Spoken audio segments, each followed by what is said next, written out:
오늘은 가족 사진이라는 제목으로 함께 말씀을 나누겠습니다.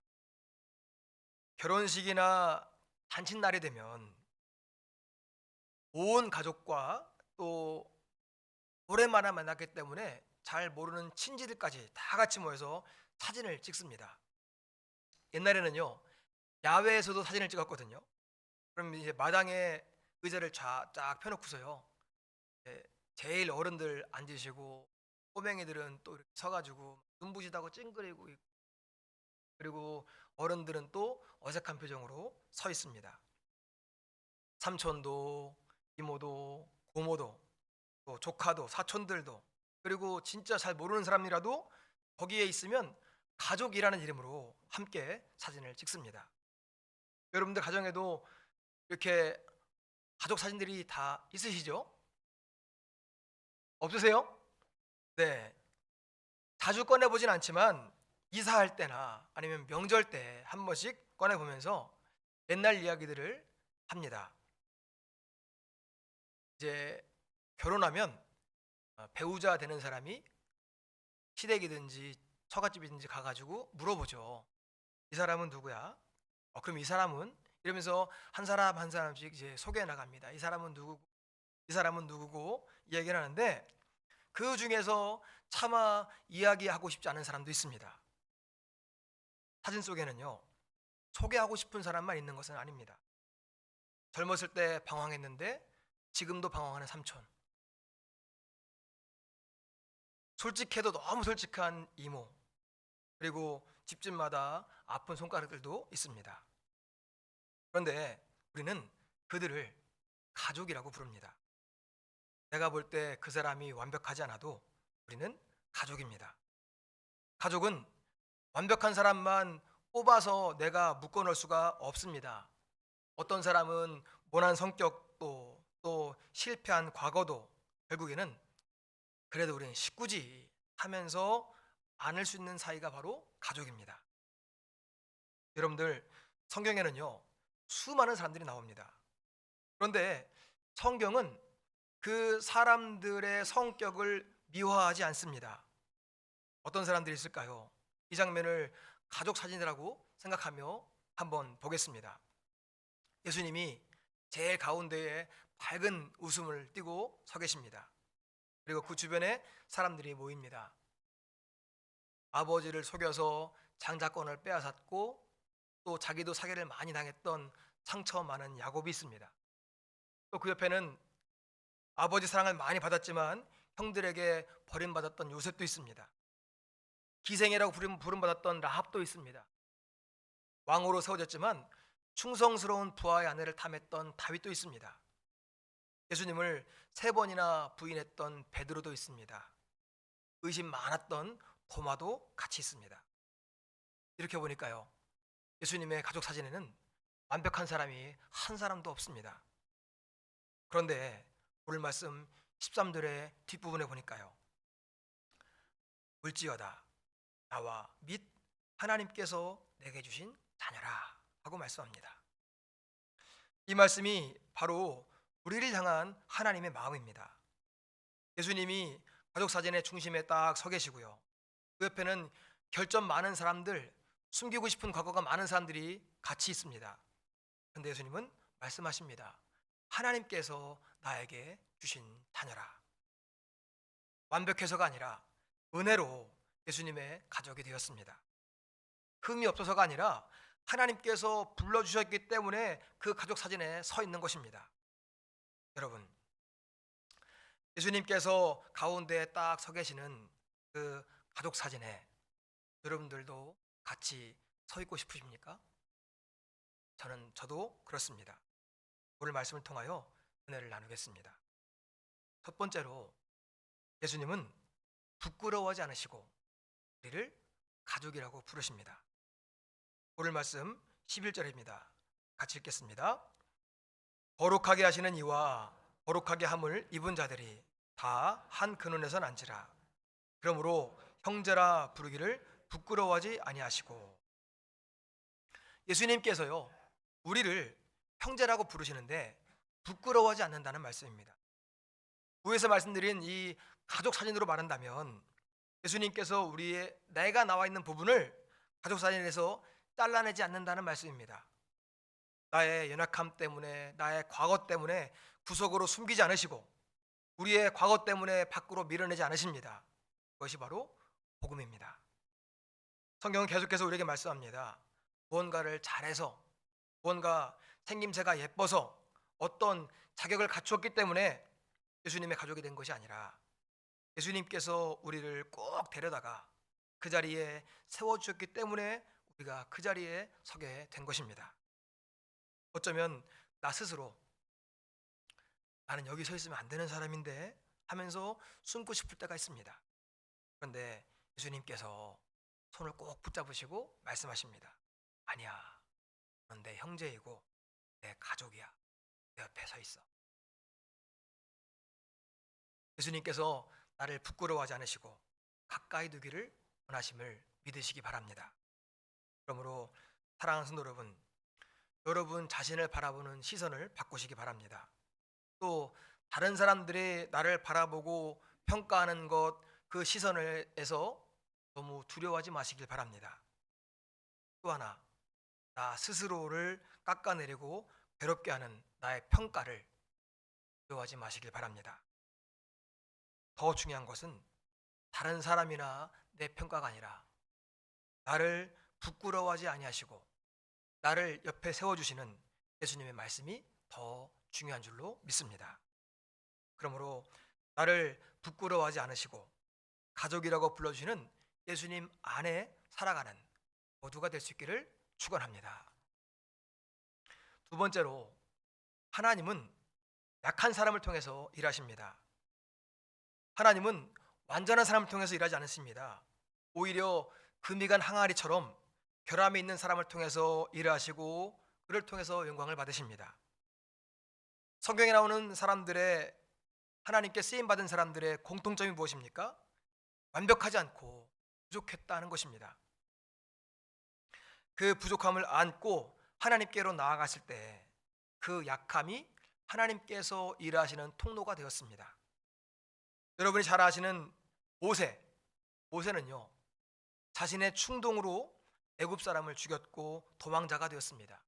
그리고 스스로 나는 입이 둔한 자입니다 라고 말합니다. 그러나 하나님은 이 약점 많은 모세를 부르셔서 사용하십니다. 왜 그랬을까요? 모세가 애굽의 왕자로 있을 때가 아니라 오히려 약점이 많을 때, 약할 때, 도망자가 되었을 때, 말하기도 어려울 때, 그때 하나님은 모세를 통해서 하나님의 능력과 역사를 나타내셨습니다. 능력 있는 모세가 아니야, 말 잘하는 모세가 아니야, 내가 그 일을 했다라고 하나님께서 그 능력을 증명하신 것입니다. 그리고 삼손은 나실인으로 구별되었지만 나실인으로서 부끄러운 삶을 살았습니다. 그러나 삼손이 마지막 순간에 하나님께 무릎을 꿇자 하나님은 그 부르짖음을 들으시고 삼손의 마지막을 그의 모든 생애보다 더 크게 사용하셨습니다. 삼손의 약점 때문에 그 인생이 끝난 것이 아니었습니다. 하나님께 돌아오자, 하나님께 기도하자, 하나님은 그를 통해서 큰 일들을 이루셨습니다.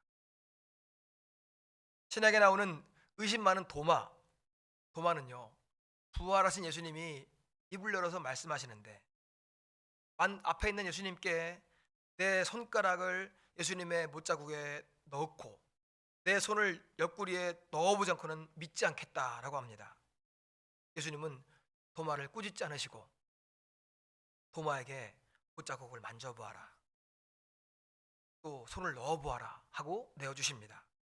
그러자 도마는 나의 주님이시요 나의 하나님이시니이다 라고 최고의 신앙 고백을 합니다. 의심이 깊었기 때문에 오히려 더 깊은 신앙의 고백을 할 수 있었던 것입니다. 약점을 하나님께 내어놓을 때 그것이 바로 믿음의 증거가 되는 것입니다. 모세도 삼손도 도마도 이들의 공통점이 무엇입니까? 약점이 있었지만 스스로는 못한다고 했지만 하나님께서 그들을 부끄러워하지 않으시고 그 약점을 통해서 하나님께서 직접 일하셨다 하는 것입니다. 우리는 약점을 숨기려고 합니다. 그러나 하나님은 그 약한 사람들에게 은혜를 베풀어 주셔서 귀한 일들을 이루십니다. 우리 약함은 오히려 하나님의 능력을 더 나타내는 조건이 되는 것입니다. 옛날 얘기 하나 해드리겠습니다. 어떤 사람이요, 매일 물지개를 지고 먼 길을 오고 가며 물을 날랐습니다. 양쪽으로 하나씩 항아리를 지고 다니는데 왼쪽에 있는 항아리가 살짝 실금이 가 있었습니다. 물을 가득 채워서 출발하지만 집에 오면 왼쪽 항아리는 언제나 물이 반밖에 없었습니다. 왼쪽 항아리는 실금 사이로 물이 줄줄줄 흘러내렸고 오른쪽 항아리는 언제나 가득 차 있었습니다. 왼쪽 항아리는 항상 미안한 마음이었습니다. 그러던 어느 날 주인에게 이야기합니다. 주인님, 저 때문에 항상 일을 두 번씩 하는 것 같아서 죄송해요. 금이 가서 물이 새는 저를 이제는 버리시고 새 것으로 쓰세요. 그러자 주인은 빙긋이 웃으며 금이 간 항아리에게 말합니다. 나도 네가 금이 간 것을 알고 있어. 그래도 괜찮아. 우리가 지나온 길을 한번 돌아봐라. 네가 흘려준 물 덕분에 길가에 아름다운 꽃과 풀이 자라나고 있다. 너는 금이 같지만 너로 인해서 많은 생명이 자라나고 있단다. 너는 지금 너의 역할을 잘 하고 있단다. 라고 얘기해 주었습니다. 사랑하는 성도 여러분, 이것이 하나님께서 일하시는 방법입니다. 하나님은 우리의 우리의 약함을 모르셔서 사용하시는 것이 아닙니다. 그런데 하나님은 우리의 약함을 부끄러워하지 아니하시고 너의 약점을 감추라고 말씀하지도 않으십니다. 오히려 그럼에도 네가 약함에도 너의 약점에도 불구하고 내가 너를 사용했다. 난 너를 쓸 것이다 라고 말씀해 주십니다. 사도 바울은 이렇게 말했습니다. 고린도후서 12장 9절. 나에게 이르시기를 내 은혜가 내게 족하도다. 이는 내 능력이 약한 데서 온전하여짐이라 하신지라. 그러므로 도리어 크게 기뻐함으로 나의 여러 약한 것들에 대하여 자랑하리니 이는 그리스도의 능력이 내게 머물게 하려 함이라. 그러므로 내가 약할 때 내 안에 머무시는 하나님의 능력을 사모하시기를 바랍니다. 나의 약함 때문에 주저앉는 인생이 아니라 그 약함 때문에 하나님을 더 붙잡는 인생이 될 수 있기를 소망합니다. 하나님은 약한 사람을 통해서 일하십니다. 그러므로 우리는 다 약하고 결점이 있고 부족한 사람들입니다.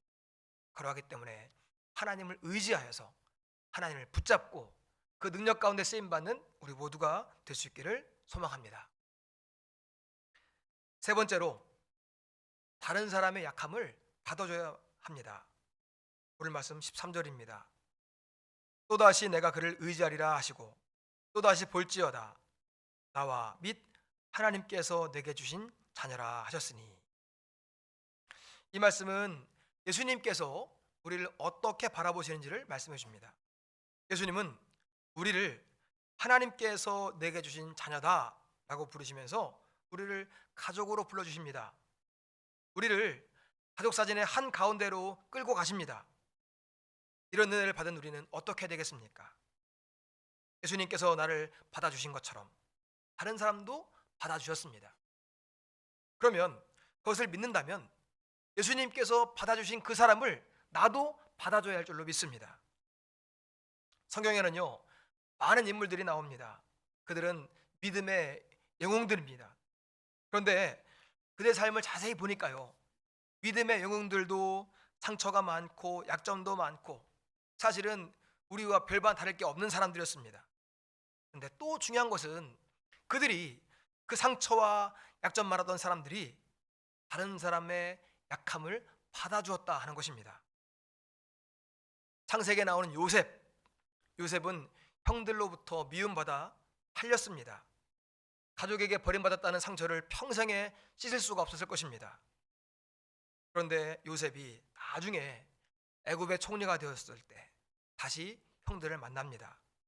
그때 형들을 심판하지 않고 형들이 나를 팔았지만 사실은 하나님이 생명을 구원하시려고 나를 먼저 보낸 것입니다 라고 이야기합니다.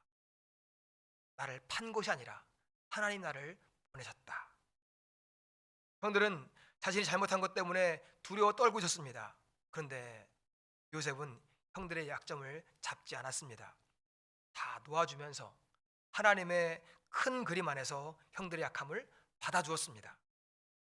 우리가 잘 아는 다윗은 이유 없이 사울에게 미움을 당하고 죽음의 위협을 당했습니다. 그러던 어느 날 다윗은 사울을 죽일 수 있는 기회를 잡았습니다. 무려 2번이나 그런 기회가 있었습니다. 그런데 다윗은 내가 여호와의 기름 부음 받은 자를 치는 것을 여호와께서 금하셨느니라 하면서 손을 대지 않습니다. 다윗은 자신의 상처와 분노보다 하나님의 뜻이 어디에 있는가를 생각했습니다. 약점 많았던 사울을 향해 오복이 아니라 하나님의 뜻을 생각했던 것입니다. 한 가지만 더. 신약에 나오는 사도 바울은 선교 여행 중에 돌아간 마가에게 크게 실망했습니다. 그래서 다시는 이 마가와 함께 일하지 않겠다고 말합니다. 그런데 다시 마가에게 기회를 주고 같이 선교를 가자라고 제안했던 바나바와 그것 때문에 심하게 싸우기도 했습니다. 사도행전 15장 39절 40절 서로 심히 다투어 피차 갈라서니 바나바는 마가를 데리고 배 타고 구브로로 갔고 바울은 신라를 선택한 후에 형제들에게 주의 은혜에 부탁함을 받고 떠나 마가 때문에 실망하고 싫어서 바나바와 크게 다투었던 이 바울이 세월이 지나서 나이가 들자 다시 마가를 불러서 함께 일하기를 원합니다. 디모데후서 4장 11절 누가만 함께 있느니라 네가 올 때에 마가를 데리고 오라 그가 나의 일에 유익하니라. 싫어서 미워서 함께하기 원치 않았던 과거 그러나 다시 그가 나에게 유익하다 하고 불러주는 마음이라는 것입니다. 바울은 마가에게 다시 돌아올 수 있는 기회를 열어주었습니다. 성경은요 한 번의 실수로 끝나는 관계가 아니라 서로 받아주라 하고 말씀합니다. 사랑하는 성도 여러분, 우리의 가족 사진에는 완벽하지 않은 사람들도 같이 있습니다. 소개하지 않고 싶은 사람도 있고 내놓기 부끄러운 사람도 있고 나랑 사이가 안 좋은 사람도 있습니다. 그러나 사진 속에 있는 모두가 다 가족입니다. 마음에 드는 사람만 남겨두는 것이 아닙니다.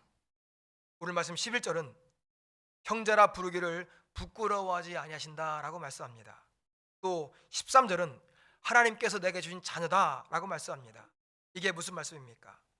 하나님께서 그 사람을 우리에게 나에게 맡겨주셨다는 것입니다. 우리는 다 가족입니다. 교회는요 완벽한 사람들의 모임이 아닙니다. 문제 없는 사람들이 모이는 곳도 아닙니다. 교회는 약점 많고 부족한 사람들이 서로 기대며 살아가는 가족입니다. 제가 우리 교회에 온 지 얼마 안 돼 가지고요. 어떤 성도님과 대화하는 가운데 아유 제가 부족해서요. 그랬어요. 그러면 앞에서 아유 안 부족하세요. 이래야 되는데 그럼요. 그래도 우린 다 부족한 사람이잖아요. 맞습니다. 우리는요 다 부족해요. 결점이 많습니다. 여러분들 그러나 서로 기대고 사는 사람들이 바로 가족입니다. 어떤 사람은 똑같은 약점 때문에 똑같은 실수를 반복합니다. 어떤 사람은요 성격 때문에 상처를 줍니다. 어떤 사람은 말 때문에 마음을 힘들게 합니다. 그런데 그런 사람들을 하나님께서 품어주셨습니다. 더 중요한 게 뭐냐면요 하나님께서 나를 품어주셨다는 것입니다. 그럼 우리는 어떻게 되겠습니까? 하나님께서 나를 품어주신 것처럼 나를 끌어다가 가족 사진의 가운데 앉혀주신 것처럼 나도 다른 사람을 품어주고 내 곁에 내 옆에 같이 사진을 찍을 수 있기를 예수님 이름으로 부탁을 드리겠습니다. 부족한 것, 약한 것, 없는 것을 보면 지적하는 것이 아니라 채워주고 싶은 게 바로 가족입니다. 2달 전에요. 저희 장모님이 제 아내에게 전화했어요. 전화해서 뭐라고 하냐면 김 목사 그 들고 다니는 그 컴퓨터 그 패드인가 뭔가 그거 있냐? 하셨어요. 장모님네 교회 목사님들이 다 들고 다녔대요. 그걸로 설교하고 그걸로 신방하고 하니까 장모님이 은혜를 받으시면서 그것만 보신 거예요. 그래가지고 우리 사위도 있나 싶어가지고 전화했는데 아내가 없어. 그랬더니 장모님이 곧바로 송금을 해주셨잖아요. 많은 분들이 저에게 장가 잘 갔다고 말씀하시는데 그런 것 같습니다. 중요한 것은요, 이렇게 없는 거, 부족한 거, 연약한 걸 보면 채워주고 싶은 게 바로 가족입니다. 어제 문자로 보내드렸던 김은주 작가의 달팽이 안에 달이라는 책에 이런 글이 있습니다. 낯선 세상에서 밀려났을 때 당신을 잡아줄 수 있는 존재는 언제나 가장 낯익은 사람들이다. 그렇습니다. 하는 일이 잘 되고요. 바쁠 때는 가족이나 주변 사람들을 신경 쓸 겨를이 없습니다. 때로는 내가 너무 바쁘고 잘 되어서 식구들은 이해해 주겠지 하면서 너무 쉽게 대할 때도 있습니다. 그런데 삶이 힘들 때, 현실이 버거울 때, 마음이 돌처럼 가라앉을 때, 잘 나가던 세상에서 밀려났을 때 나를 붙들어 주는 건 가족밖에 없습니다. 그리고 지금 함께 있는 교우들밖에 없습니다.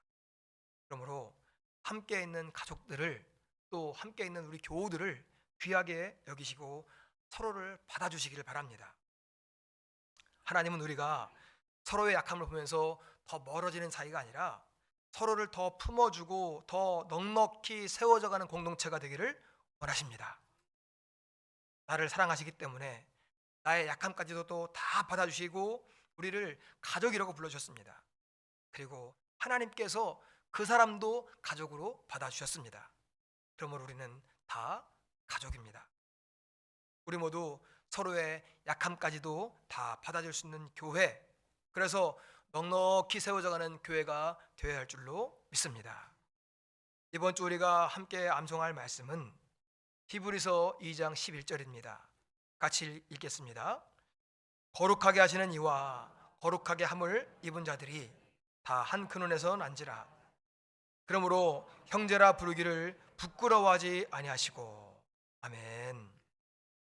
나를 부끄러워하지 아니하시고 형제로 가족으로 불러주심에 감사하여서 또한 다른 사람을 그렇게 받아주고 품어줄 수 있는 모두가 될 수 있기를 소망합니다.